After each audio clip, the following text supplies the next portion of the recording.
കാസർഗോഡ് റിയാസ് മൗലവി വധക്കേസിൽ 3 പ്രതികളെയും വെറുതെ വിട്ടു. ഉത്തരവ് ജില്ലാ പ്രിൻസിപ്പൽ സെഷൻസ് കോടതിയുടേത്. ഇത്തരത്തിലൊരു വിധി പ്രതീക്ഷിച്ചിരുന്നില്ലെന്ന് ബന്ധുക്കൾ.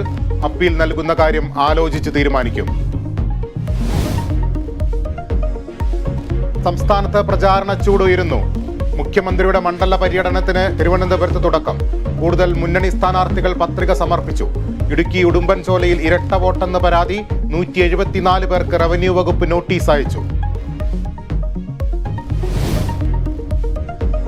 പയ്യാമ്പലത്ത് സ്മൃതി കുടീരങ്ങൾ വികൃതമാക്കിയ സംഭവത്തിൽ കസ്റ്റഡിയിലുള്ള പ്രതിയുടെ അറസ്റ്റിന് സാധ്യത.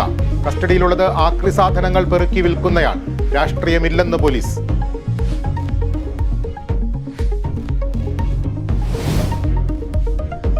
പത്തനംതിട്ട പട്ടാഴിമുക്കിൽ കാർ ലോറിയിലേക്ക് ഇടിച്ചു കയറ്റിയ സംഭവത്തിൽ ദുരൂഹത നീക്കാൻ പോലീസ്. അനൂജിയുടെയും ഹാഷിമിന്റെയും ഫോൺ വിവരങ്ങൾ പരിശോധിക്കും. രാസപരിശോധനയ്ക്ക് സാമ്പിളുകൾ അയക്കും.